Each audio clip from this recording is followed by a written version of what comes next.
What's up? Welcome to a new episode of Movie Schmovie. This is episode number 432. My name is Steve, I'm one of the co-hosts of the show, and as always, I'm joined by Right. Hashtag Rufia, hashtag Lambo, hashtag Henny, hashtag Big Up. Big Up. There you go. Got to get Dennis in there early. But you're not Dennis, you're John. I'm John. Hey, John. Good to see you guys. I feel like I've seen you so much this week, and I know. I like it. I know. It's cool. Yeah, welcome back to a new episode. Today we're going to go over my required viewing pick, which is the next Netflix film, It's What's Inside. And then we're going to kind of get into our Schmanksgiving episode for 2024, where we each kind of go round robin discussing and sharing things that we are each thankful for in our lives in the year 2024. I guess we'll just jump right into the required viewing. I was curious, what did you guys know of this movie? Heard of it? Any trailer awareness? Want to see? Or just like, what is this movie, Steve, when I said it last week? I think I had maybe slotted it into a category called Netflix movies that I will probably like, but that I'll never get around to. Like, oh damn, okay. You know, like there's a lot of stuff that hits that platform that's like, oh, that's a reasonably well made looking thing, but right. It's like that couple week period where maybe people are talking about it or whatever passes by, and then I never think about it again because there's too much. But then if someone says it's actually pretty good, you know, that's usually your signpost to say, all right, I'm gonna. Maybe, you know, it would have to be a reason. It would be someone like you saying, let's watch this, or another friend reminding me of it. But I think the title kind of stuck with me because I thought it was kind of a catchy title. You know, I mean, it's one of those titles that's like, we've all heard it's what's inside that matters, or it's what's inside that counts. So it's kind of cool when somebody comes up with a movie title that is unique and kind of strange, but also fits right in as a little... You know, it's a little linguistic thing that you've heard before, but it hasn't been used, at least not that I knew of, as a title. So it kind of stuck with me as like, oh, that's kind of a cool name. That could be a million different things, you know, with a name like that. But yeah, so I think that I'm glad you gave me the nudge, just because I would have been completely uninformed about this one. What about you, Ronald? Did you think about this one at all?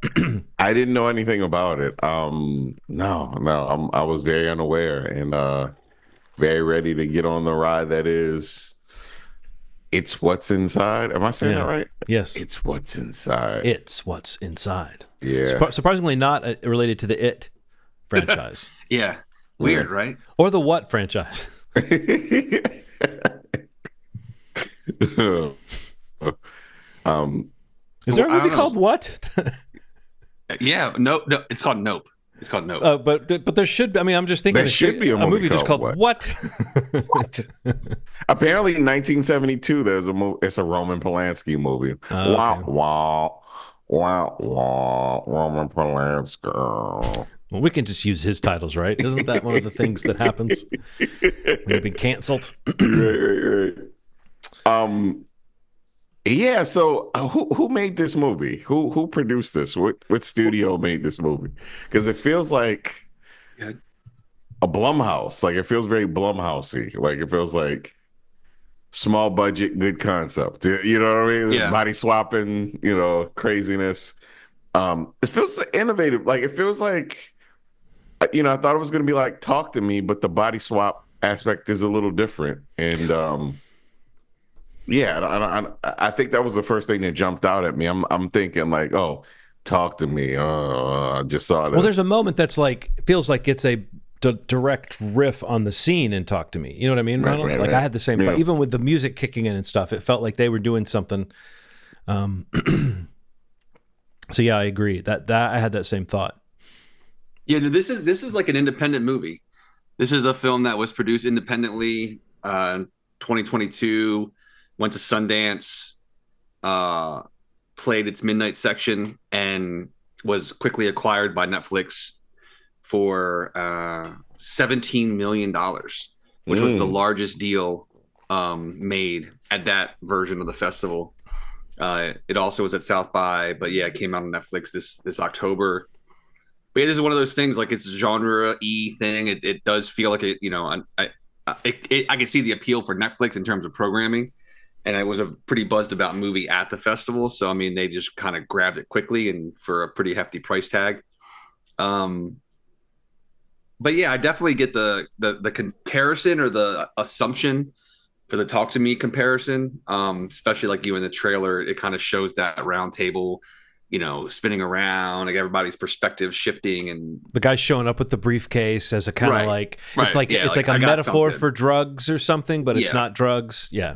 Yeah. It also reminded me of the after party and sure. Even a little Knives Out and a little bit of that of those, bodies. There's just a few movies that hit. There's a certain kind of people in a house, and there's a little bit of a commentary on like influencer culture or just modern culture, the way people relate to each other. There's a little bit of that sprinkled in that makes it feel like it's like there's a new subgenre that you can track of all these different things of like group of people that have a past that are getting together, and the past is part of the present. Yeah, for sure. I think the bodies thing is a good thought, because I felt like watching this, or after watching this, for me, I guess this was more of the movie that I thought Bodies was going to be, because of the buzz and the reputation that it had gotten before I saw it. It kind of I agree. let me down a little bit. I did enjoy that movie, but it definitely was not what I wanted it to be or expected it to be. And this was, to be honest, like up front, like it was much better than I thought it would be. And I was excited to see it. And the more I think about it, the more I kind of acknowledge that, like, I may have like really, really liked or loved this movie. I love, the idea of, and like you said, John, like the title is so clever, and I just like the breaking up of the film in terms of, the first time what happens, and just for anybody that didn't watch along with us, without really going too spoilery, there's a character who brings a device to a party, to a get together before a wedding of a bunch of friends from college. And the device basically kind of hooks them all together, and they basically are able to switch bodies. Like the consciousness of one character can go into the body of another, and it's kind of presented initially as a cool game of like werewolf or mafia, of guessing who is inside of each person's physical body. And the way they kind of present that and kind of like load up these characters before anything actually happens with the game or the device, and the baggage that each of them kind of bring into this party, to each other's individual relationships and conversations that you see very briefly amongst this cast of characters. I just thought it was really cool. Like I loved how like each time they went into it, because there's really kind of like 3 times that they go into it, into this swapping game.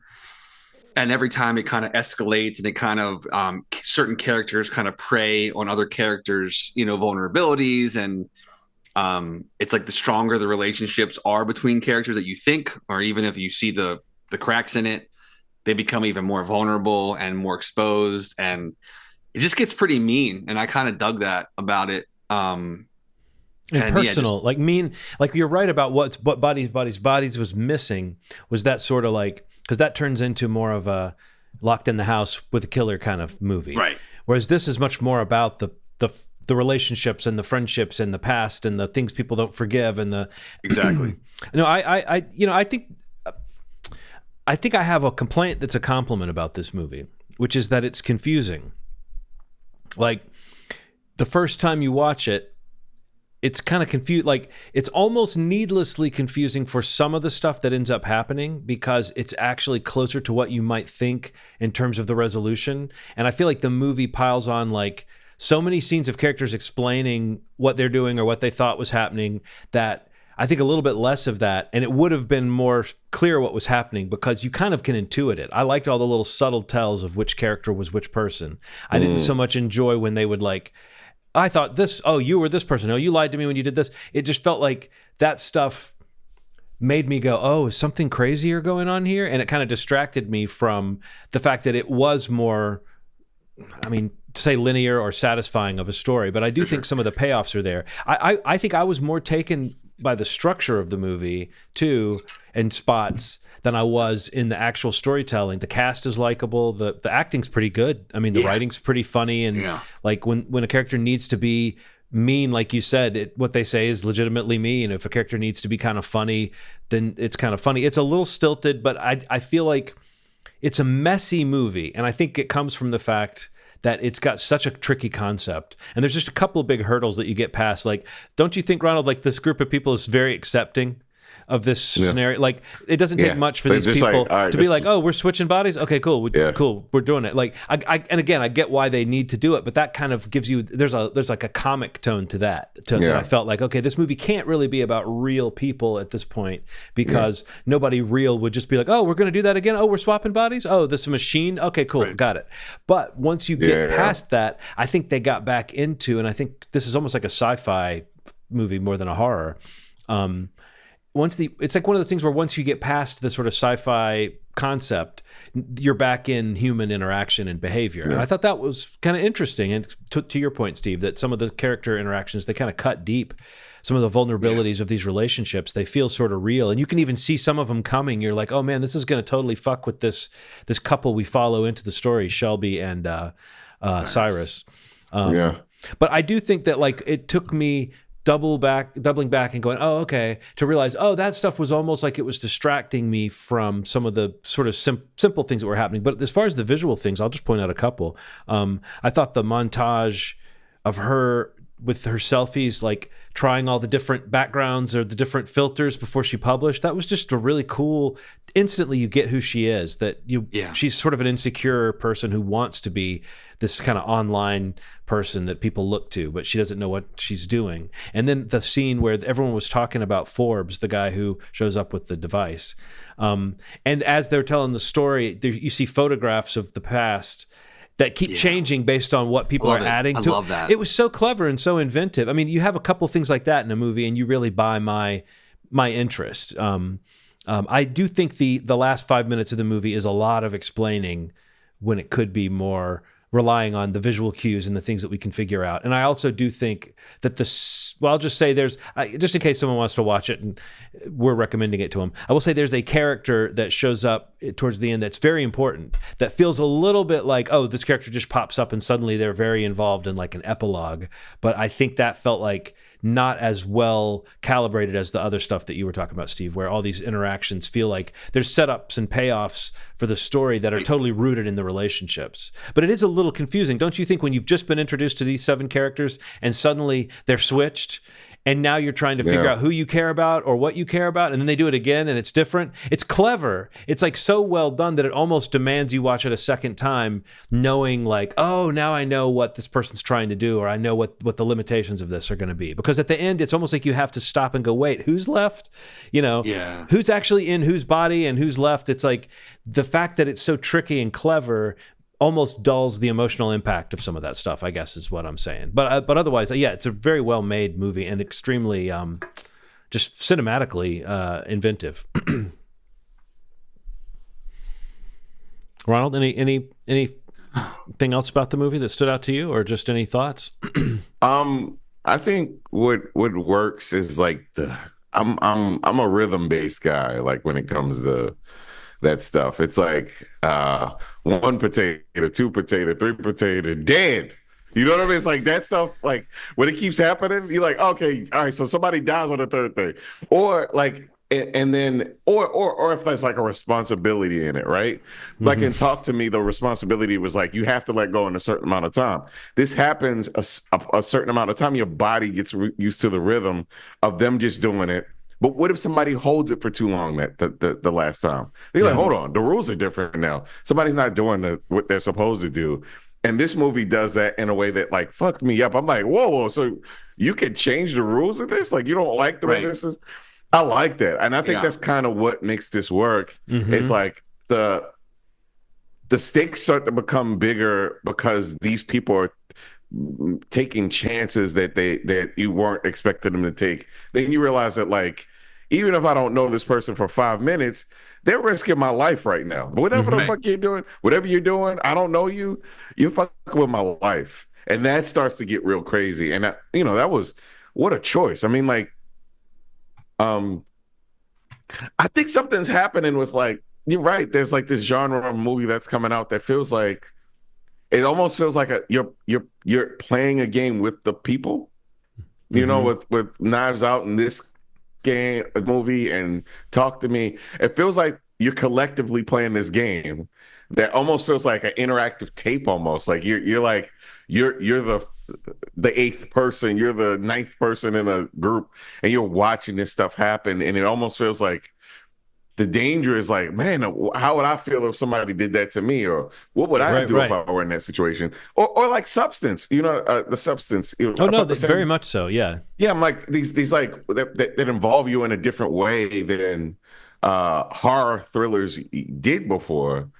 Whereas it felt like before you were just watching the person going around killing people. It feels like you're so much more involved in the plot of the film that I'm starting to like this like subgenre. It feels like game. I don't even know what to call it. Like game. See, I don't actually think that's new. I think that horror movies have always done what you're saying. I don't. But I do think what you're talking about that I think is really interesting is these are movies that are commenting on modern issues. It's like you know what I mean? All those movies feel modern because the issue, like this, the way the friendships are working, the fact that there's like a parasocial nature to these friends. This one girl idolizes her old friend online, but in person they're not that tight. Little things like that. What makes that feel special is like these filmmakers are actually making movies about the moment they're in. The Substance is another one. It's about the moment that we're in. So yeah, I think that I don't know what we would want to call that kind of subgenre, or just maybe put it under the little thing of like horror movies that deal with modern, like actual modern, not like generally modern, but like what's on people's minds this year, this decade, you know, as opposed to larger themes. But yeah, what would we call that, Ronald? What would be a name for the, you know? I don't know, because the difference is like it feels headline like I'm horror. In the game. But it's like modern, but it feels like I'm in the game that they're playing. Like when I watch like slasher movies, I feel like I am only scared because this person's going to hurt people in this environment. I never feel like I'm there. But these feel like, what if tomorrow when we went to go, you know, if we went to go see a movie, one of us pulled out a game and was like, hey, you want to play this game? If you smack it could be like, oh man, it'd be crazy if they made one of what's that old game from the 80s where you do the pattern? Simon Says, or Simon. Yeah, just Simon. God, man. I might write a horror film. I might write a horror show. Wasn't there a game in what was that movie called? Was that called The Blackening? Did they find a game that was kind of like that? Yeah. The Game of the Blackening. Yeah, that was a game. Yeah.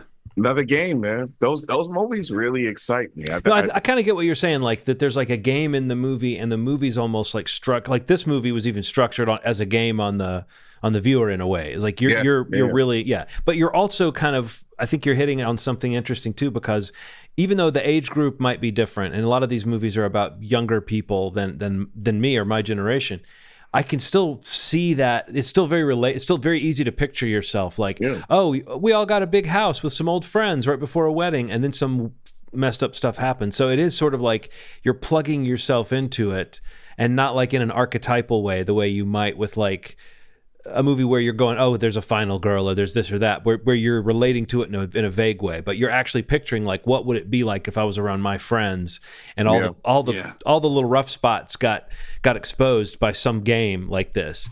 Yeah, it's very easy to like.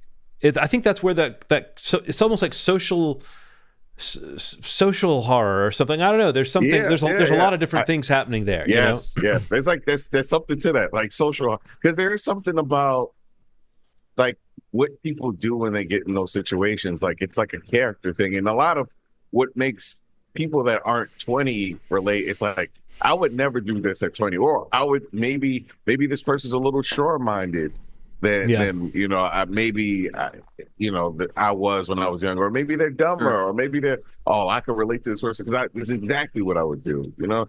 I think that's something so cool. Or that's what I did. Like you see a character that makes you go, oh, that's how I acted when I was like, you know, jealous, or when I was desiring somebody or whatever. Like I think this movie has an interesting, and it maps out interestingly of like who wants who and who's, and it really does become, I mean, I think it's a feature of the movie that it becomes very mind-bending by the time you're halfway in, and you're like, wait, who is kissing who here? And is like the one person is kissing the person that's inside, and the other person is kissing the person that's outside, but it's not, neither one is with their crush. Do you know what I mean? Like it's interesting. Yeah. It's interesting. Wow, man. I heard recently that interesting is a bullshit filler word and that people should stop saying it. But sometimes, what else are you going to say? Like, I think people say that and then they talk about vocabulary builders as though you're supposed to say it's captivating. Like, that's better than saying interesting. And I think you sound like a fucking douche if you walk around just saying synonyms for the simple words. It's like, I think the whole point would be this: if you're not going to say it's interesting, say something more interesting than that. Don't just say another word that means interesting. I was watching an interview with Brad Pitt. And he said, and he's like, that is a low-tech transitional sound. And I was like, oh my God. A low-tech what? Transitional sound. Sound? Yeah, just to get from one subject to the other.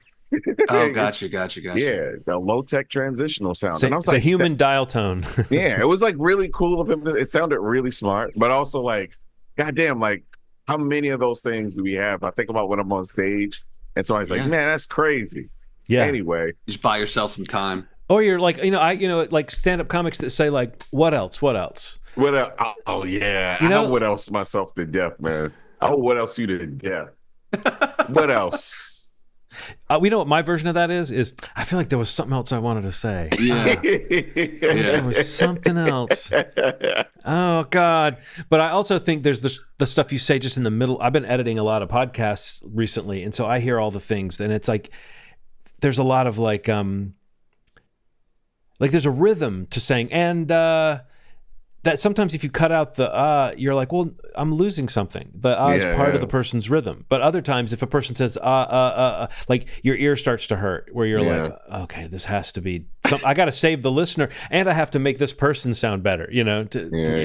But I think that low tech transitional sound. That's low tech transitional sound. I was like, holy shit, Brad Pitt, that's really sharp. Holy shit, Brad Pitt. It's an LTTS. It sounds like the beginning of like a Lil Dicky Rob. It does. Holy shit, Brad Pitt. It does. Holy shit, Brad Pitt. You know what to do. You know what to do with it. Something like that. That sounds more like a cheer rhythm. Like, I was going. Run. You know what to do with it. Okay. Holy shit. Run. Pitt. Oh man. All right, cool. Well, again, it's What's Inside is on Netflix. If you didn't watch it with us, you can go back and watch it. We didn't spoil too much in terms of what happens in those last minutes, but I was very much a fan of it. So a little sidebar, should I know some of these actors from things that they were largely unrecognized by me? And I think that helped this movie. It really helped this sort of, the kind of almost like the human vulnerability always seems stronger when you don't see them as actors. You actually see them as this character. Yeah, no, I know one person. Which one? God, what is her name? She's from that show on Fox. Oh yeah, Shelby, Brittany O'Grady. I know from that spinoff of that spinoff of what was a Terrence Howard show? Star. Star was a spinoff of Power. No. Power. It was on Fox. Oh, Fox. It was huge. With Cookie Lyman. I can't remember the name of it. Yeah, why are we spacing out on that name? It's embarrassing. The three of us should be able to pull right. We should know this. Empire. Yes, it was like a spinoff of Empire, and they were like, she was in a singing group, and she could sing, and they had a lot of drama, and Lee Daniels produced it, and that means that there's a lot of trauma, a lot of abuse. That's Lee Daniels' thing. Yeah.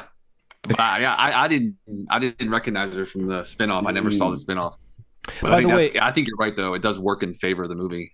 A moment that I thought she played really well, and it was just an odd little moment that I love in retrospect even more because it's such a little odd moment. But when they're walking up to the house and a bird hits her in the face.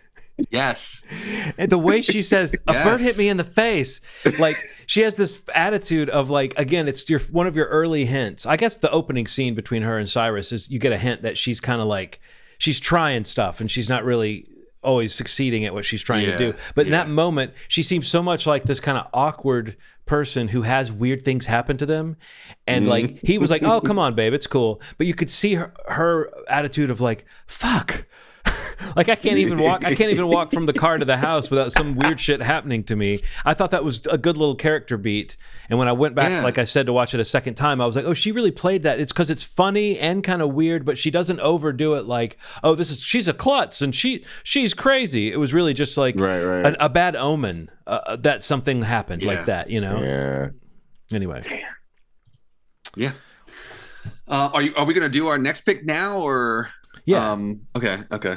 So what's that, John? I will pick a film that I've been wanting to watch for a long time, and it's one of those movies that if you know the occasional movie where you probably have acted like you've seen it at some point, like maybe you've been sitting there and someone brought it up and you know what to say about it. You know that it's a movie from 1958 that is influential to a lot of important movies and hugely influential, supposedly, on George Lucas's concepts for Star Wars. Oh. I'm speaking, of course, of Akira Kurosawa's film, The Hidden Fortress. Okay.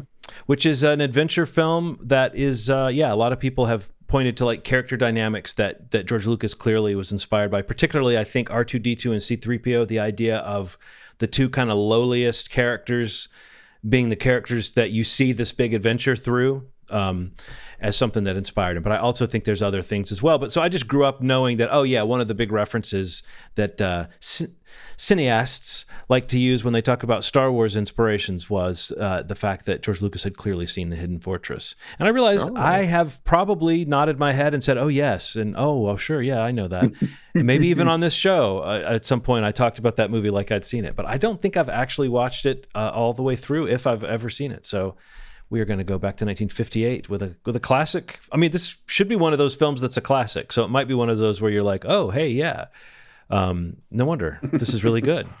But who knows? It's also potentially one of those that hasn't aged that well. I don't hear people talking that much about it. It's not one of the Kurosawas that's like the first one people mention. But it's always been on my list. Hidden Fortress. Okay. Hidden Fortress. I don't think I feel like I've heard the name, but I don't think I've ever. I never really knew that correlation that of the influence. So that's just the most famous one. Fun. Yeah, I think other people have checked it over the years, but as far as like just the it's one of those things that you hear about when someone wants to sound remotely smart and they talk about Star Wars.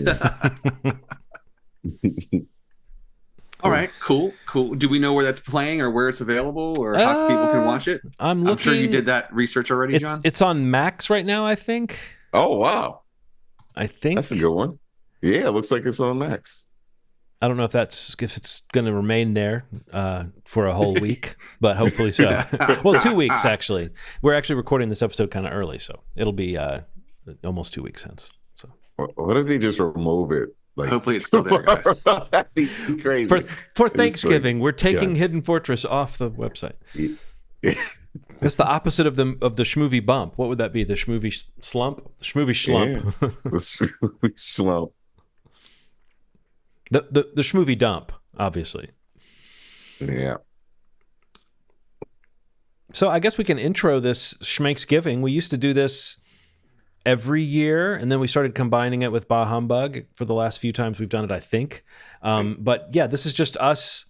This is when we early on realized we liked to kind of have a slow it down episode where we didn't talk about movies as much as we talked about things related to movies or just other things going on. And I remember at the time too, it was like right when we were like when we were realizing we liked doing this show and it was there for us. So we enjoyed being very positive. I have a feeling if I listen to those episodes now, I'd be like, man, we were sappy. But in that wonderful way. I think we were ahead of the curve of this non-toxic Hollywood man thing, Steve. We were one of the first non-toxic three dudes on a podcast talking about movies. Yeah, way ahead of the curve. Groups. But yeah, so Schmanksgiving is just, we do a little round robin. One of us says something we're thankful for, maybe talks about it a second, and then we go to the next guy, and we're going to do 3 picks for each of us of something kind of entertainment related, most likely, that we are thankful for, that is sort of part of the last year, but it can just be something that you've always loved if you couldn't find something contemporary. Does anyone want to kick it off? I think you should, John. Well, I will start by saying that I like that we are kind of in this lull. Like there was a period of time where on this show, if we talked about the big movies, we were pretty much talking about these giant franchise movies every time out, you know? And I know we just got Gladiator 2, which is technically a franchise movie, but it doesn't quite feel the same. Right. And Wicked is technically an extension of an existing IP, so that's sort of the same. But I just mean we're in an era where you get big movies and huge blockbusters, everything from like Oppenheimer to Barbie to I'm sure I was going to look at the box office for this year to see what the hugest grossing movies are, to see like what the sort of non-comic booky, non-Star Wars blockbusters. Inside Out. That's huge. Well, that's also a sequel, but not one of those. Not a comic book movie. Not a Star Wars movie. Yeah. So I just think like I like the you know how in the MCU after the snap, is it the blip? That's what they call the 5-year period. Yeah. That right now we're in what I'm calling the lull. Where like we're between the big successful era of Marvel movies where it dominated the conversation, and there's a part of us that sort of hopes they regain some of that steam and that they can just we'd like to see. It's kind of like we'd like to see. Even though a lot of people that hate Mike Tyson wanted to see Mike Tyson clean the floor with Jake Paul, is that his name? Yeah. That sounds wrong. Yeah. That's even a stupid name. No, but like, but you know, you don't really root for the big for the guy for Mike Tyson necessarily, but you root for him against Jake Paul, and it's like you don't necessarily root for Disney and the big megacorps and Marvel as a franchise, but you root for it against the sort of tide of like malaise and you know running out of creative steam. You like to think they're going to get it back. So yes, I just compared the MCU to Mike Tyson. I'm sure that's gonna win hearts and minds. But no, but right now we're in the lull where we're not expecting. It's been a while. This whole year has been sort of a year of different blockbusters. So I just like the fact that we're in a period where. You know, we're even a show like ours that was happy to talk about that stuff. We like big tent poles. We like, you know, populist, crowd-pleasing movies. It's fun to see that that's like a slightly more diverse field than it was for. Really going on a decade. It was very dominated by that. Sure. And now we're sort of outside of that. I don't know that in all reality, even though I just said you kind of want to see him swing back, I also kind of hope that now it's just another factor. It's like, oh yeah, they're doing that, and those movies are coming out, but it doesn't have to be the thing that dominates the movie conversation. So I'm thankful for the lull. Okay. I guess I'll go next. Movie theaters, movie houses. It's just, there's something about, I say something that sounds kind of shitty, but I'm glad that not as many people are there. I'm glad that It's interesting. This take is very relatable. Like it's weird. I feel it's so a selfish feeling saying selfish, that. Man. Like for the industry, but you're like for me. But for me, it's amazing. I mean, and the thing is, like I live near Cinemark, so it's still every time I go, there's a certain amount of busyness that exists there. I think that maybe my theater is a bad representation of the industry because you come here, you're like the industry is booming, baby, and then you just throw coins in the sky, and that's what they do. That's what they do. Gotta watch out, or they'll fall and hit you. Yeah, it's really weird. Booming, it's distracting. It's really weird. Yeah, and everybody's in black and white for some reason. It's just like film grain over us. But yeah, there's something about love it. There's something about like just like I think it hit me really hard when I went with you guys. Like I miss being around you guys, but I like that we can record remotely. But I love that we get to see movies together when we do. Like that. I'm good with that. I'm good with the fact that we can occasionally see a movie and talk about it afterwards. Even there's something so special about just sitting out and just talking shit with you guys and laughing and making jokes. Like we've been doing this for 10 years, man. 10 plus years. And it feels like we just started. Like there's like an eagerness to be around you and laugh and have fun. That's fun as shit, man. Like I felt it when we recorded our secret car recording of Gladiator 2 right out the theater, hot off the press. But there's something about there's theater experiences, man. Like I when I went to go see Wicked, our theater house was like enhanced. It was like that special white marks thing where it's like Dolby, but then then there's like dynamite under your seat is what it feels like. And clamps on your balls. It feels crazy. Like it feels like everything felt like we were gonna shoot out of our seat. And there was a woman beside me. For one thing, she snuck her phone into the theater and she told us the score of the Ravens game, which was super nice of her. But this lady is like in her 60s. She gets in a ball, man, and just cries her eyes out watching Wicked. And I'm crying and she's crying and my wife's crying. And I'm like, this is a shared experience. And then I got out. When I got up, I thanked her for the score, and I said I hope she had a good time, and I was sorry that the seats scared her half to death. And she just tapped me. She just like kind of tapped me on my jacket, like, yeah, go ahead, just have a good time. And there's something about that whole thing. Like, I don't know if I would have met this lady otherwise. I get along with everybody, but that we may have passed each other in the supermarket. But right. There's something about these communal experiences that they create, and the fact that they feel a little more intimate now because there's less people. God bless the movie theater, man. Like, it's just something about them right now. Just, it feels especially electric.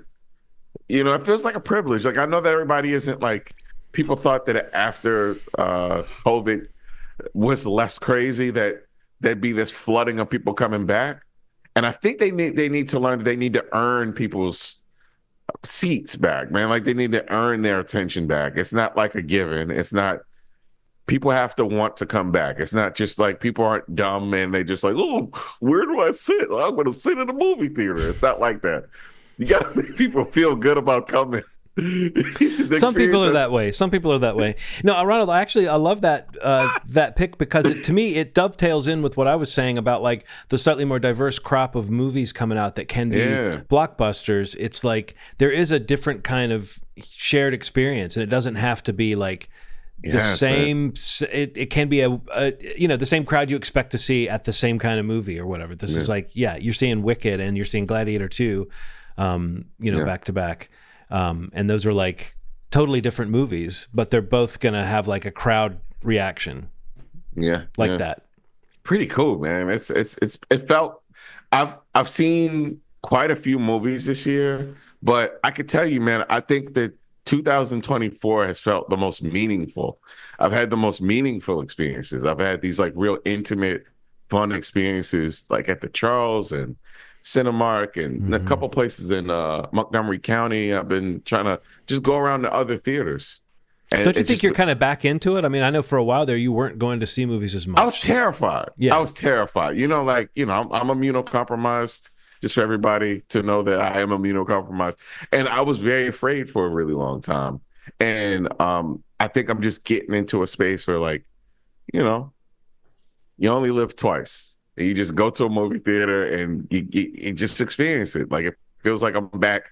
You're right, man. You said something I really didn't say out loud, man. Like, I'm getting back out there, and it feels like for a while I didn't. And it feels really big. I related to this. It's super strangely emotional. I got into a really bad car accident when I was younger. Broke my wrist, had a hard time breathing, almost died in this car accident. So strange. My cousin gave me the keys to his car and asked me to drive. I hadn't driven in like almost a year. I was like shaking. I didn't really want to do it. And that's what it feels like. Like, getting back in the theater felt scary to me. Like, I was like, this is my health. This is my livelihood. My daughter, I don't want to get my daughter sick. I don't want to get my wife sick as asthma. It's like, but now that, thank God for shots and stuff like that. Like, I've been pretty good. I'm pretty good now, and I've been enjoying the experience. It feels like I'm getting back out there. Like somebody handed me the keys. Like, it just felt real big. Felt like a big moment. Yeah. So, well, I mean, honestly, that's a great thing to be thankful for, Yeah, man. Yeah. Thanks, man. Thanks for bringing that to my attention, because I'm like, there's something that I'm not getting at. You said, I'm like, yeah, I'm getting back out there. Yeah. When you said I've seen more movies this year than I have in a long time, I was like, oh yeah, it's true. For a while there, you were just not like, we've talked a lot of talked about a lot of movies on this show that you were waiting until they hit streaming, or we were taking advantage of that shortened window, or we were covering movies that were day and date at home. So I don't know. I think it's interesting because you've been more likely to have popped out and seen a few movies between episodes recently. And I think it's been nice. I'm glad you're back out there. Thank you. He's a very polite movie goer. I want everyone to know if you could go see a movie not near Ronald, don't bother him, but if you could just be in the same auditorium with Ronald seeing a movie, honestly, it's chef's kiss. I don't just randomly, one of the best moviegoers I know. I don't say, "Hey, take out your tits, girl." I'm not just yelling at. You know, people just yell that at the screen. At least it's at the screen. I don't yell that at the screen. Nor whoever. Somebody's just yelling at me, "Hey, girl, what that booty do?" I don't know why people would say that. I know. Hey. I was really surprised that you were screaming that at Gladiator 2. Oh my God. Okay, sorry. No, it's good. It's good stuff. Yeah. So yeah, it's your turn. So my first pick, I'm going with a bit of technology here, and it's because this is like in the end of this year, I've really kind of come around to trying to. Maybe in some ways catch up or to lead by example, but I'm finally coming around to using and adopting and really like putting into place in many ways in my life, like AI and large language models. So whether it's Claude or Gemini or ChatGPT, whatever you want to use, I've just really been more open to them, and there's like a lot of negativity around the idea of what it could replace or displace, and I feel like that's real, and I feel like that it's something that will be managed or need to be managed properly, and I don't know that will happen, but I don't know that that's in my control or our control. But I think it's just it's a tool, and I've kind of just stepped into it with that assumption, and that's my feeling about it. I don't condone the use of it to replace people, to replace skill, to replace creativity, trade, anything like that. But to use it as a tool, I've really kind of come around to its value. And in the workplace, in my personal life, just in development for myself, and many different ways, to be able to have it there to bounce ideas off of, whether it's again for maybe things relating to my job, or and my scope of focus there, or things to do at home, or to help me plan something, because I'm a very type A personality, and I like to plan stuff and be aware of what's going on. And I don't know, I just really kind of stepped into that in the last couple of months, and I literally use it daily throughout the day, all the time, through the browser, on an app on my phone, just as like a passive bounce an idea.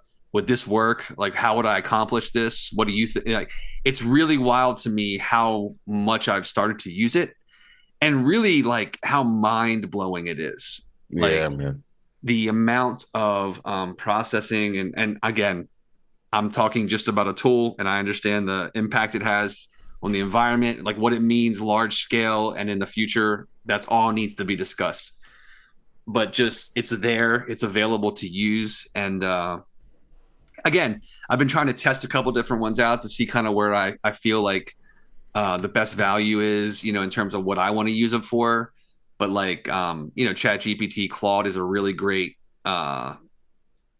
model that I've just started recently using, that's an interesting one, because I think that's like based more on an open source, like some sort of like environmentally friendly, or there's something special about Claude that I really need to look into more, because it kept coming up in my research to try to find other models to use. But it's kind of got this backing from a company that is promoting this idea of it's trained to be more safe and accurate and secure in terms of what it's talking about, how it's talking about certain topics, because there's horrible examples of other models that, are just horrible models, like openly wrong, openly racist, openly discriminatory, like depending on how it's trained. And that, that's something that also needs to be made aware of. And, you need to make sure you do your due diligence and, weed that out. And I think that they're all working to do that. But I don't know. For me, I feel like every year we do this, I try to like throw a piece of technology into the conversation because our lives kind of revolve around it more and more every year in some way or another. But this is obviously something that is talked about all the time. It's in every meeting that I'm in at work. It's in, every, article that you hear about Hollywood, and they talk about it on the podcast that we all love to listen to all the time. So, I finally come around to it, and I got to be honest, man, like as a tool, a genuine tool to enhance my skill set and to make me a better worker, or to make me a better employee, to make me a better planner, organizer, just a better person in some ways. Like I've found so much value in it recently. And so I'm thankful for that kind of stuff. Cool. Cool. Yeah, I mean, I don't know, like the stuff you're talking about sounds like there's obviously still the environmental issues that you always hear about, which you mentioned too. Yeah. Like, so, but as far as like the accuracy is a big thing for me. If they're improving the accuracy of the information for that kind of getting like a survey of information, right. I just usually find the stuff that comes, like I hate when I get that in my web searches, because so often if I know about the subject, I know how inaccurate it is. But it makes me think about how when I don't know about the subject, how often I might be like, oh, that sounds right. And I hate that sort of creep towards that sounds right that a lot of people might be going with. But I know that you are a high functioning type A person. So to me, it's like the idea that a person like you is using it to be more efficient doesn't trigger the same alarms in my head of like people that aren't doing their due diligence, like using it as a shortcut to get through the next minute, the next task, the next hour. So again, I know that it's like a weird thing. It's like you certainly can't legislate like, well, what quality of person are you though that's going to be using this? But I think that like I will agree with what you said about how it's like it seems like at least for the near future we're going to be dealing with it in some way or the other. Sure. So if you can come to terms with it and use it as a tool, what you're describing doesn't sound like the stuff that makes my blood run cold. The only thing that bothers me about that is the medical information that might be inaccurate that people might get, or anything. Just even just. And that exists on the internet everywhere. Right. Keep that in mind. And I think the that's person just that sees that and follows that is probably going to also click on the first Google search result that is correct. So true. You know what I'm saying? And I'm not excusing it, but you're absolutely right. Is that it's scary that it's very quickly and visible. It's very quickly visible, at the top of these searches. And to be clear, like I'm not specifically talking about that. When you do a Google search, that little thing, snapshot it puts at the top of the screen. No, I know you're not. That's kind of parsing the results and telling you something, But I mean, honestly, I'll be very transparent. I'm trying to learn JavaScripting. And the way I've been able to use that to learn how to JavaScript, it's blowing my mind. Like how well it explains it to me so that it makes sense to me. And I can test it. I have a sandbox I can play in and break stuff and things like that for a role that I'm, trying to do more with at my job. And like I could read about how to do it, but like doing it and it telling me like, oh, well, you need to check this line, you need to check that line. This is what this is not doing.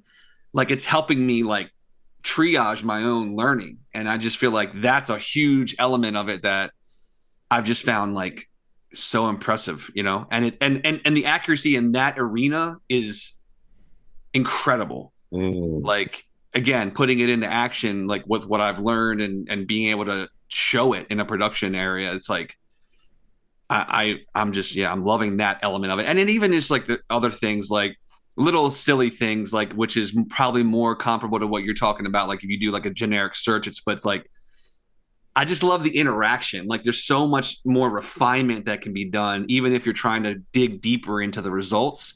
And I don't know, I'm just trying to be more open to it because I was definitely a lot more closed off. And I had a couple people like kind of really try to convince me of it.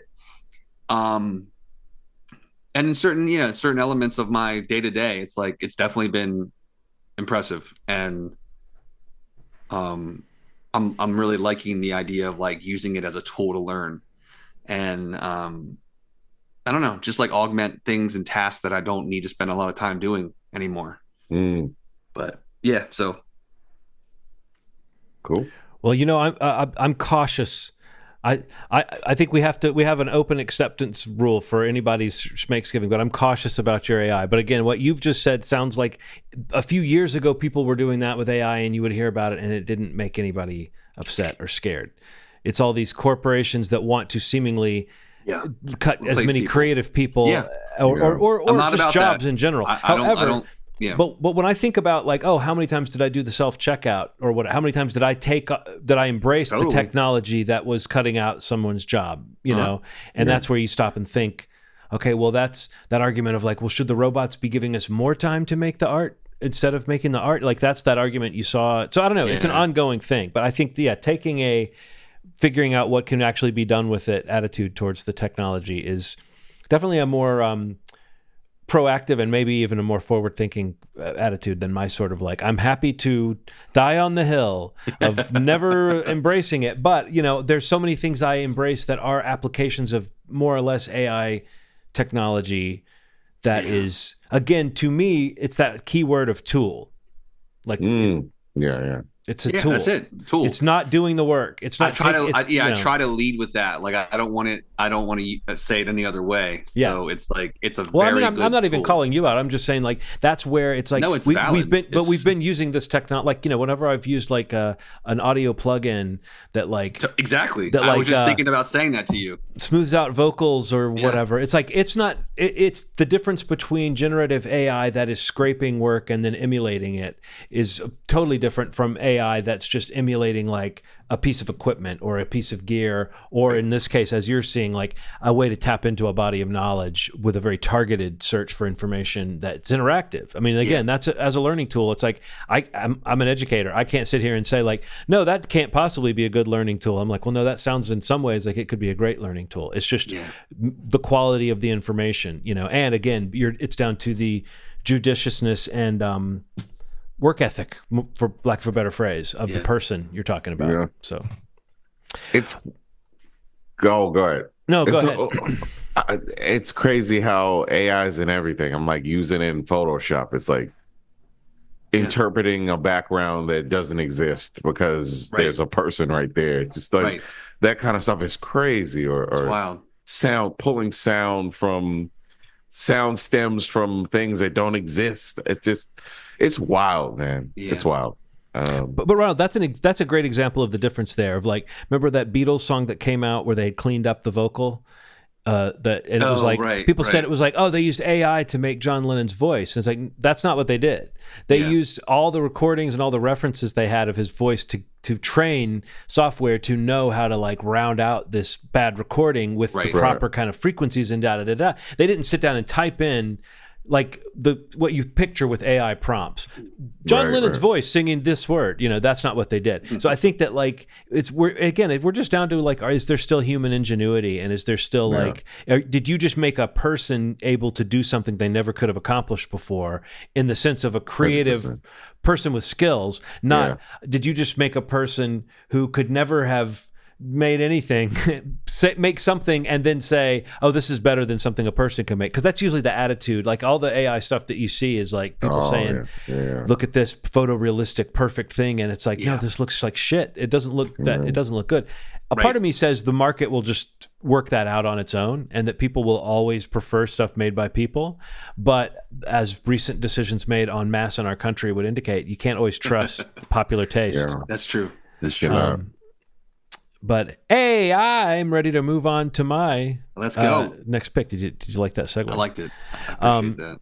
So I actually have a very low tech pick, but it's not going to be my next pick. My next pick is a very simple one, but I feel like we've talked about this on the show, and so maybe you guys have some thoughts about this. But I've realized recently it's a little connected to the overall attitude I have about just entertainment. I mean, there's so many great prestige shows that we love that are so well made, and they take like 2 or 3 years to get a new season out, Yeah. And on the other hand, you have these movies that come, or these shows that come out like clockwork, but it's like 22, it's like network shows that to me, honestly, are a little too formulaic. Like if I try to watch like a network sitcom, it's hard for me to lock in and just love it. I can sometimes watch, like Nikki and I watch some Survivor, we watch some Gordon Ramsay shit, but we don't watch a lot of network like sitcoms and dramas because they do feel a little padded out. I do like a little sense of a story. Sure. So I think what I'm thankful for this year is prestige shows that feel like real TV shows. And by that, I really mean, do you come back every year with a new season around the same time? And therefore, I just want to tip my hat to Only Murders in the Building and Slow Horses. Slow Horses, yeah. That have both pulled off 4 seasons in 4 years. And these aren't like shitty shows that lack production value and whatever.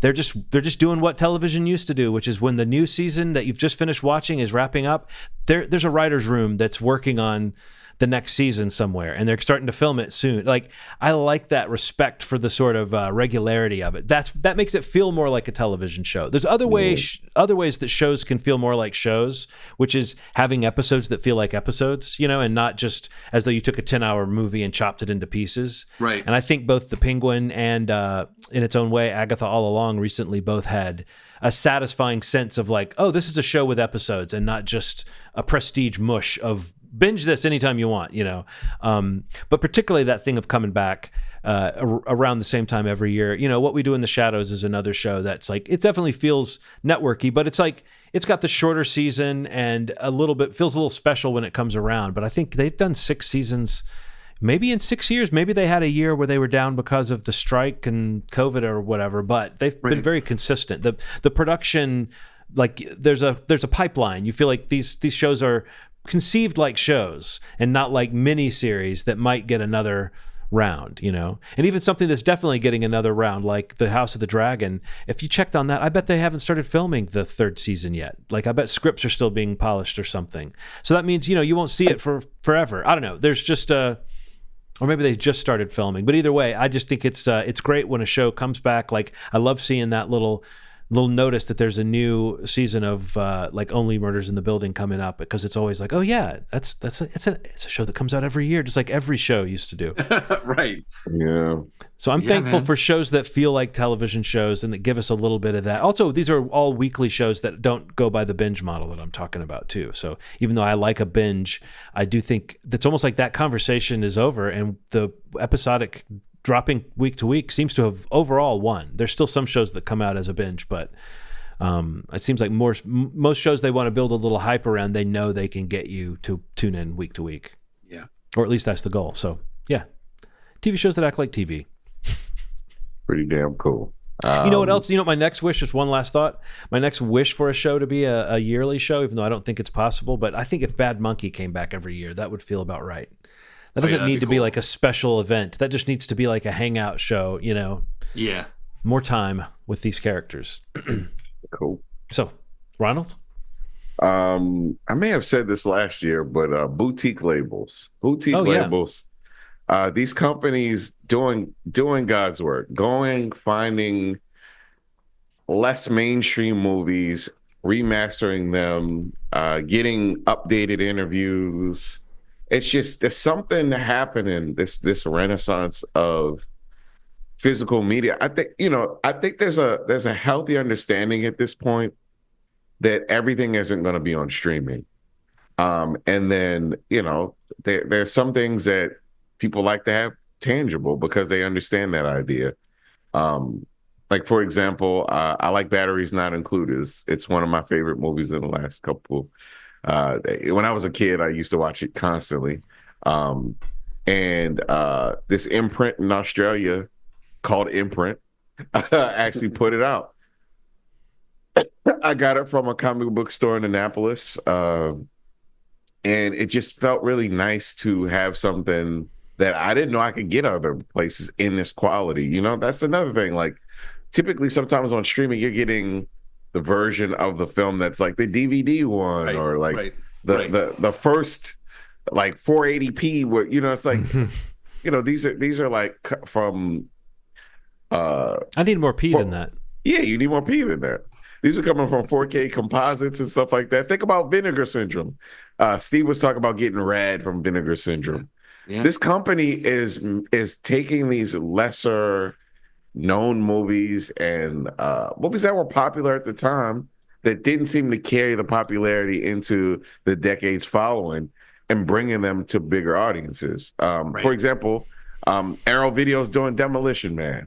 Really cool. And it's supposed to have a ton of special features, new interviews with Wesley Snipes and Sylvester Stallone. And I just love that there's this preservation of old stuff still happening. It's pretty amazing. I'm getting more things because of it. It just feels real good. And I keep a digital copy. I like digital stuff, but should that disappear, I'll always have a disc. Yes, I'll have a disc. So it's true. Yeah, that is my pick. Physical boutique labels. Yeah, I think that's interesting. I think we were talking about that just a couple of weeks ago. Maybe because of we did a Let's Get Physical about the batteries not included release. Yeah. But no, I think you're right that it's interesting, and I feel like this maybe has come up several times. Just that it's interesting that a lot of these movies that aren't getting the respect on like at large like that they're still getting the effort put into like good bonus materials and a good presentation and finding the best possible version. It feels like for a while there you would have just assumed every movie was going to get treated that way, but then we went through that last decade or so where streaming kind of took over and all these streaming libraries that change and you lose access to things, and people are maybe kind of realizing, oh yeah, you can't just assume that a movie's always going to be, the catalog's always going to be available. So you're right. I love those little guardians of not just the big movies, but movies like Batteries Not Included that deserve a little love, and it's nice to know someone cares. Yeah, for sure. I think my next one is going to be, I was going to go with a specific brand, but I think maybe I'll just go with an overall idea. And I think it's called, I want to call it, you guys can help me rename this if you come up with a better name, but it's like subscription healthcare. Not insurance, although you can involve it in this if you like. But this year, I have a pretty good healthcare plan through my job. It's one of these consumer-directed health plans, where, there's a higher deductible, but, your company gives you a little money for taking it because it's cheaper for them, all that good stuff. I have no problem with it. But I have a lot of anxiety. I'm a pretty paranoid parent of my children when they're not feeling well. Mm-hmm. And, I get into these situations where I'm like, should I take them to the doctor, the urgent care? Should I not? Because I'm exposing them to things maybe in those environments that they don't need to. And should I take them to that witch in the woods behind the house? Yeah, with the big kettle. Yeah, it's weird. But I don't know. I've always felt that way since having children, and obviously through the times we've lived through in the last 4 or 5 years. But I come across a product earlier this year called Blueberry Pediatrics, which I was targeted for. Oh. And, again, I don't hesitate if I know something's wrong, but there's a lot of situations that are very simple things like ear infections, sore throats, things like that, where I don't know that I need to take my child every single time if there was a way to get this diagnosed. And obviously telemedicine blew up during COVID and the pandemic era that we just all went through. So this idea of offering a subscription-based healthcare option really appealed to me, even though I have insurance, because basically through this product that I am a subscriber of, and I'm not trying to plug it necessarily, although I will praise it, is that you pay like a flat fee each month. It covers all the kids in your house, and you can have unlimited chats in this app and unlimited telemedicine visits with pediatricians across the country. Wow. And I have used it so much. It's $18 a month. And you can use your HSA for it. And I don't want to get too in the weeds about healthcare, but healthcare is a big problem in this country. Man. And I'm fortunate to have a plan. But for those that don't, this is something that could be very appealing because, you can do telemedicine visits. You can do, the video chats or the audio chats. They give you a medical kit as a subscriber, like of all the necessities that you would need for your child: a thermometer, a pulse oximeter,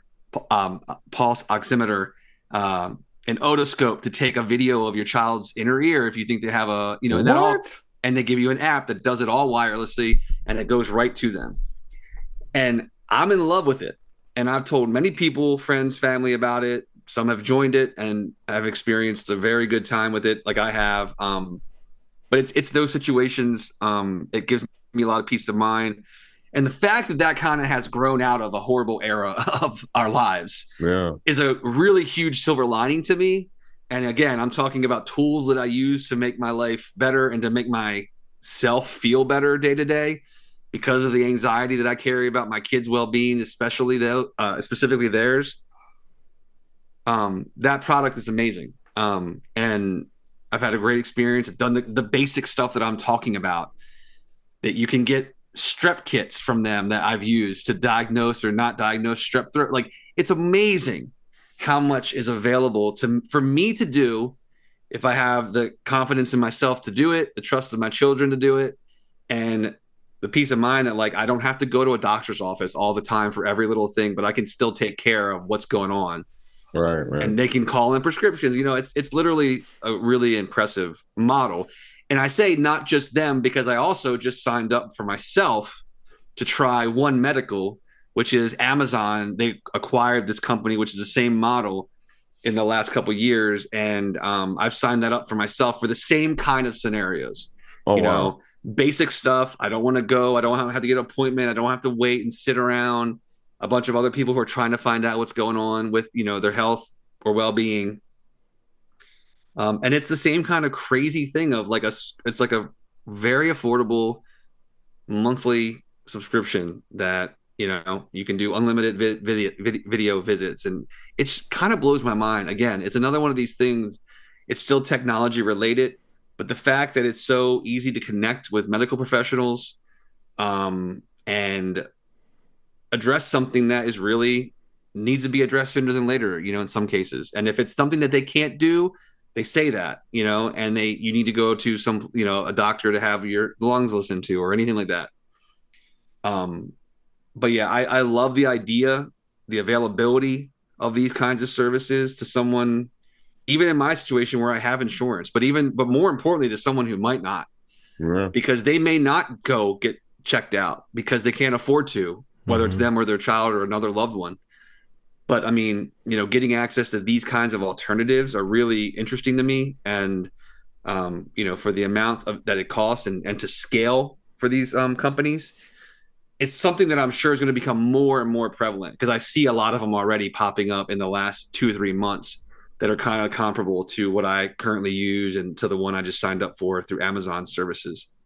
But yeah, I don't know, just this idea of access to healthcare. I love it. I love that it's more affordable. It's on demand. It's, the virtual telemedicine element of it. Some people won't like that, and that's completely fine.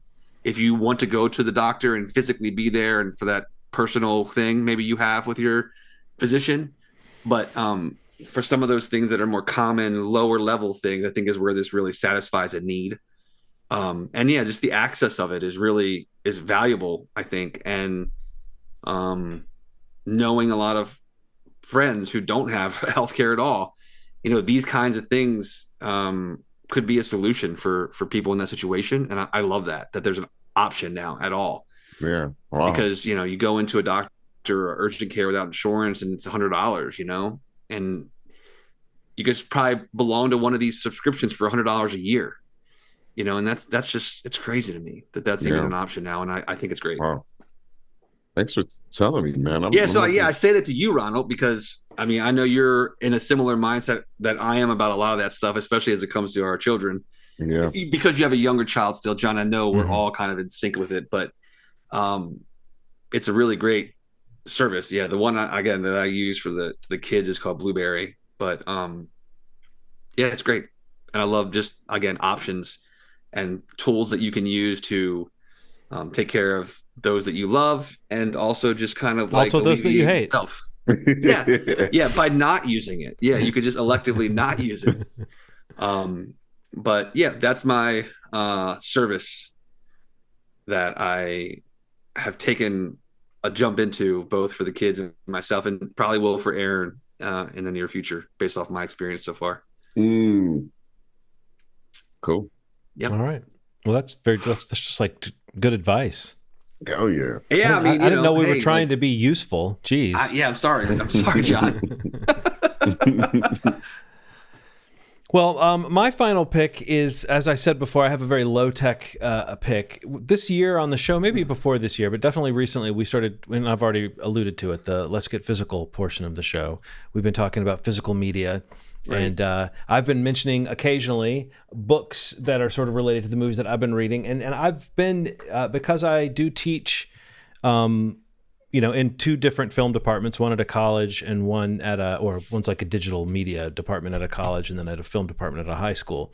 I'm a couple of years into this, so I'm kind of trying to make sure that I'm, keeping that new information coming into my head so that I'm not just saying the same shit every year. And so I've been doing more and more reading and research in film. And so I guess what I'm kind of thankful for is research, but I'm also sort of thankful that I enjoy research, like I know a lot of people don't, but I love like digging around and trying to find that information. And like, just to there's sort of different categories of I'll just give a few quick recommendations.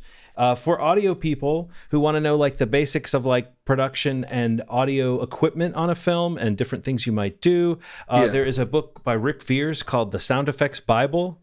This is the cover. Look at this. Really bothered me when I got this in the mail. See how the cover's printed kind of offset? It just wasn't. It wasn't bad enough to return. And this is a very user-friendly kind of entry-level approach to some of the ideas, but it's a very good reference of everything from editing sound in apps to to the like what kind of mic you want to use and what kind of equipment you want to use and what the different roles on a set would be. I also, though, need to feed my brain with like information from the greats. And so teaching sound design, it was really important for me to find a lot of information that kind of predated the current era of learning from YouTube videos and learning about software. And so I found a book called Sound on Film, Interview with Creatives or Creators of Film Sound. This is a book that, it's got like people like Walter Murch and Ben Burt and, basically everybody who was big, in the 70s, 80s, 90s in sound design. There's the kind of the cream of the crop from them. But this is like not quite a textbook, but they talk about specific techniques and you get a sense of why a certain movie was important and kind of what they did. And these are like, long form interviews with the sound designers themselves. So it's not like puff pieces about movies that talk about sound. It's like you're actually getting the stories.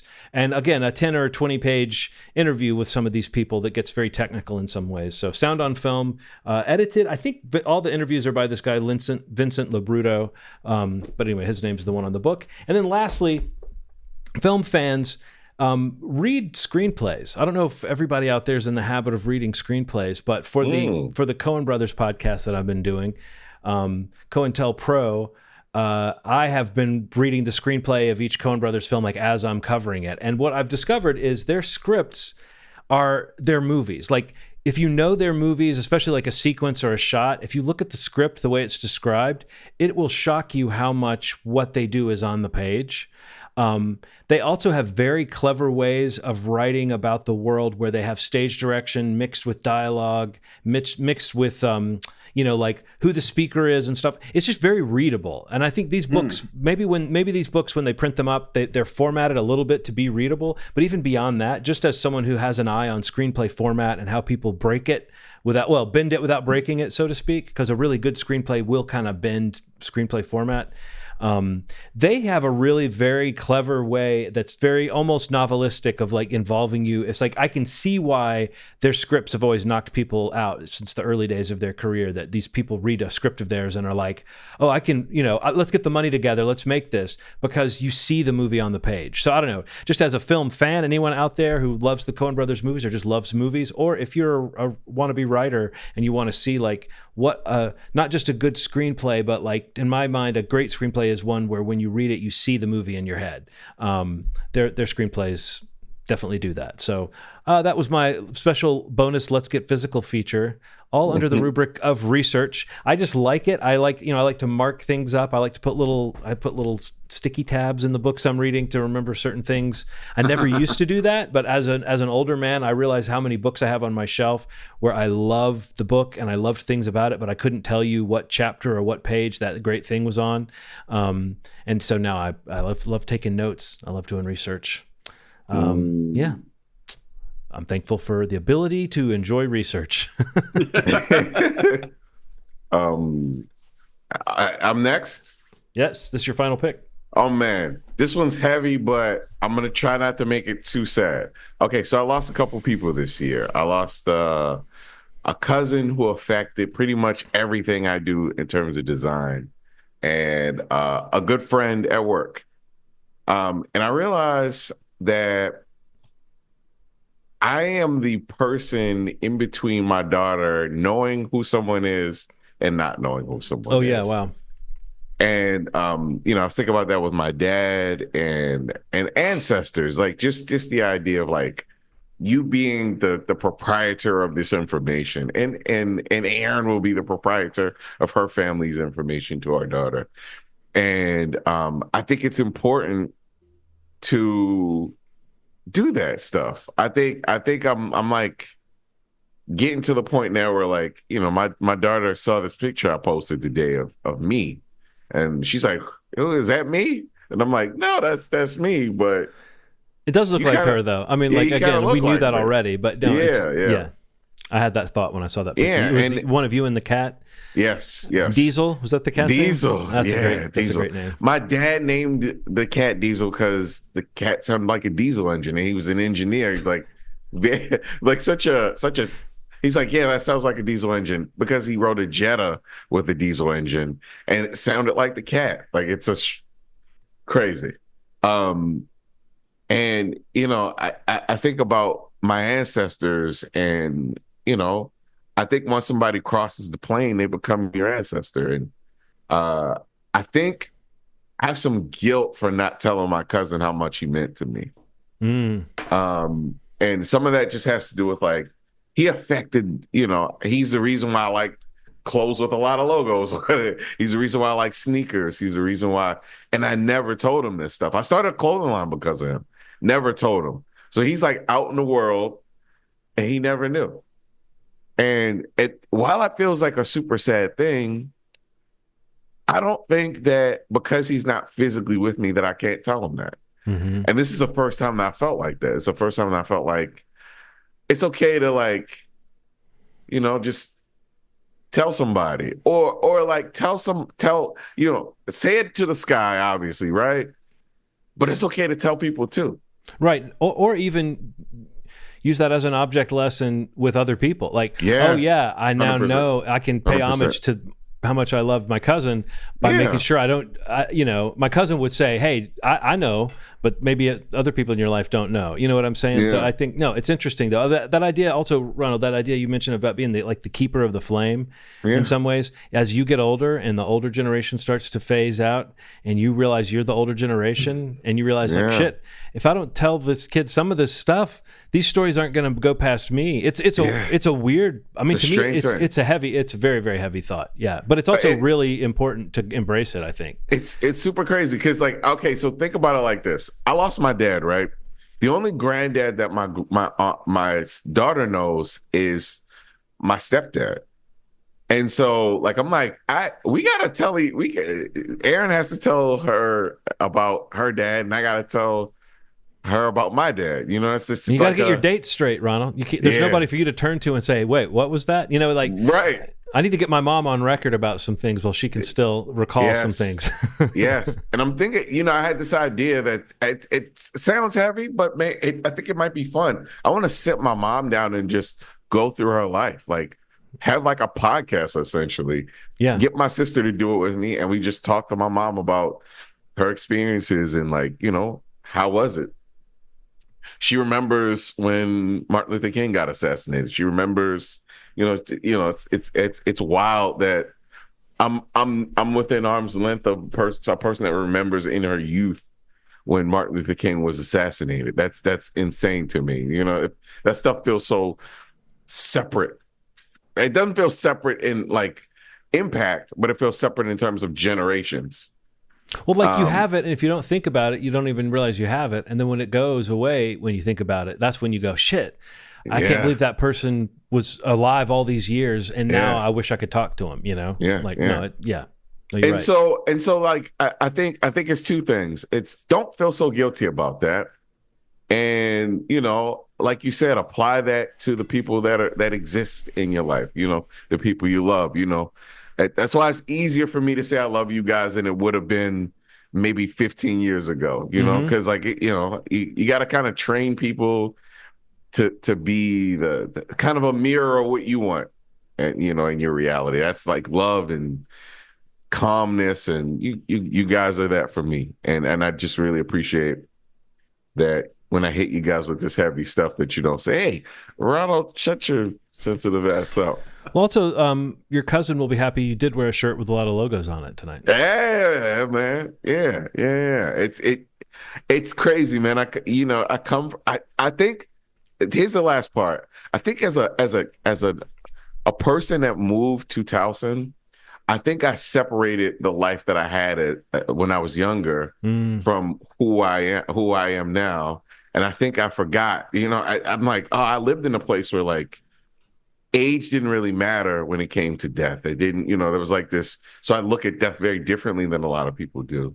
Right. And, and because of that, I think I value it in a very different way. I get real sappy because like people are important to me.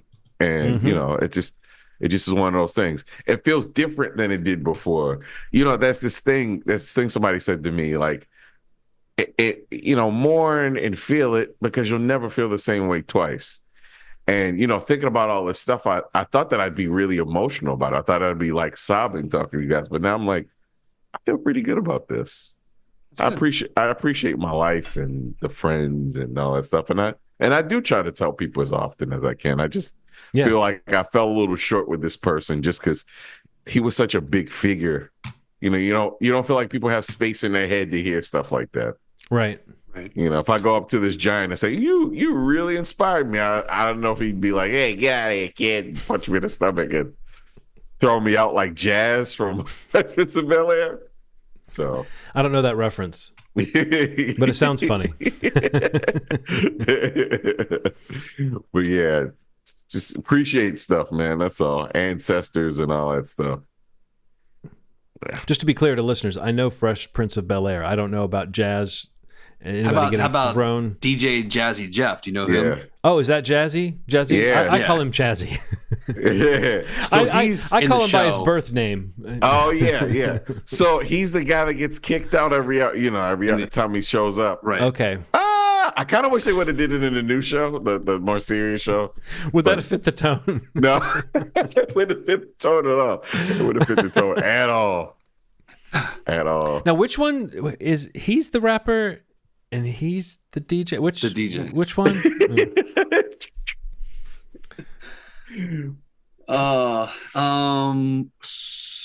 My last pick. I was gonna tag team it when you mentioned the movie theater stuff earlier, Runner. I figured I wanted to say something about movie going because I feel like I'm in a similar boat. My approach to it is the angle I'm coming at it, which is a little different than what you did. But because I too haven't really been going to the movies a whole lot, I'm not entirely comfortable still going to the movies. Yeah. I long for it. I love it. It's extremely attractive and valuable to me. Like I want it in my life as much as possible. So the thing I'm thankful for is I want to say the premium large format screens. Ooh. Because I feel like if something lures me to the theater now more than even the movie, it's the fact that I can see it on those screens. Hell yeah, and man. Again, to tag on to your Wicket, you saw it on a Dolby screen that you talked about, I think last episode. It was like that theater specifically in the couple. There's a couple in our metropolitan area. I think like 2 or 3 of them. I worship those theaters, the Dolby screens, like the sound, the laser projection, the large format. even IMAX, you can include that in that as well. But those options, I could be dying to see a movie. I could have every intention to go see it.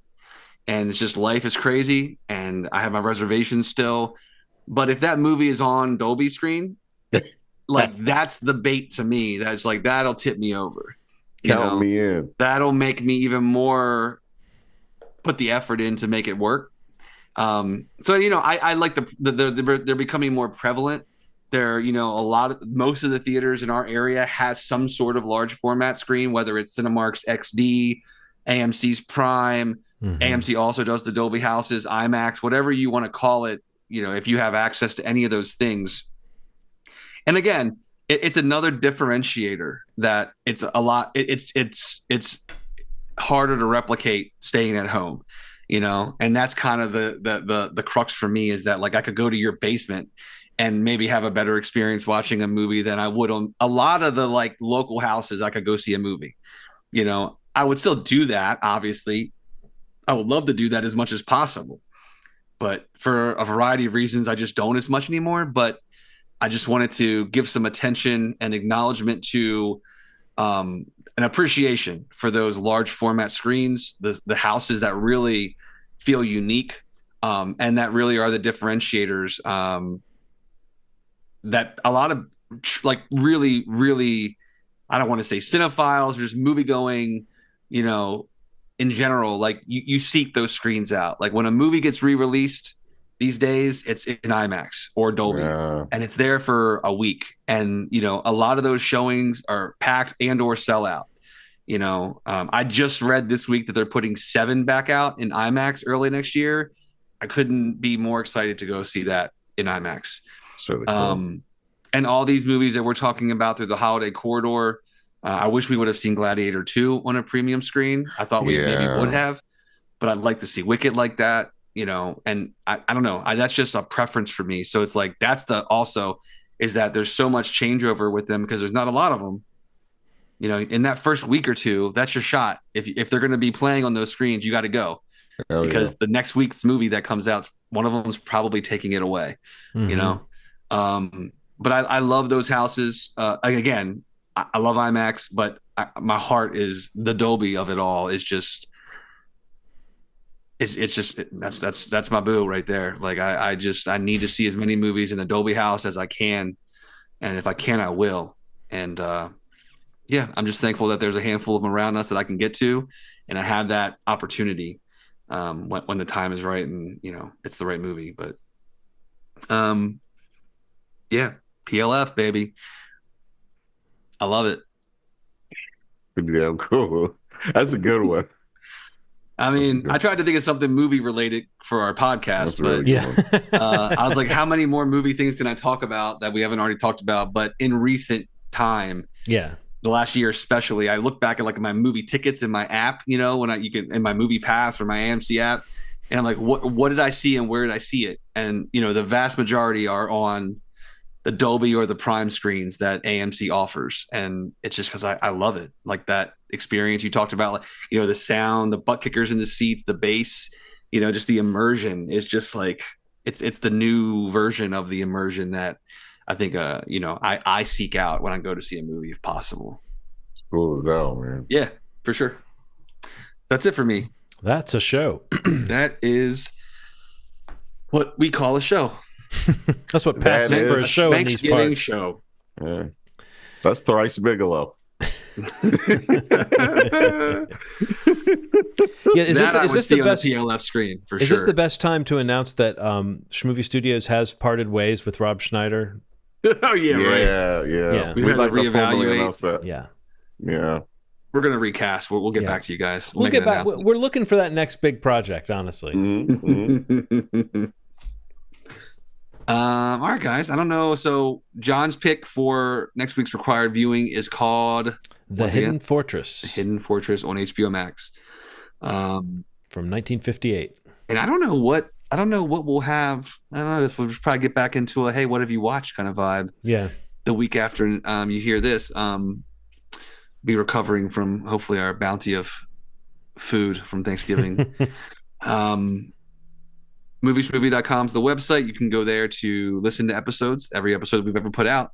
You can also link to a podcast platform of your choice if you have one that you love and that you listen to all your podcasts in. They should all be there.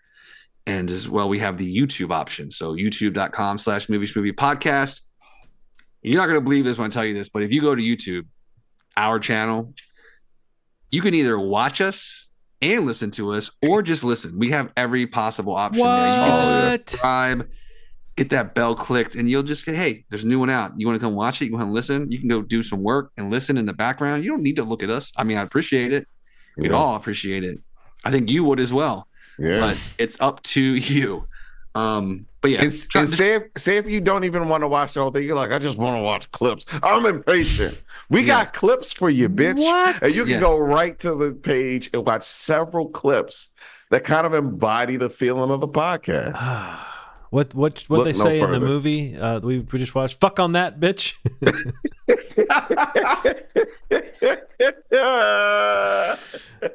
Oh yeah, that's fun.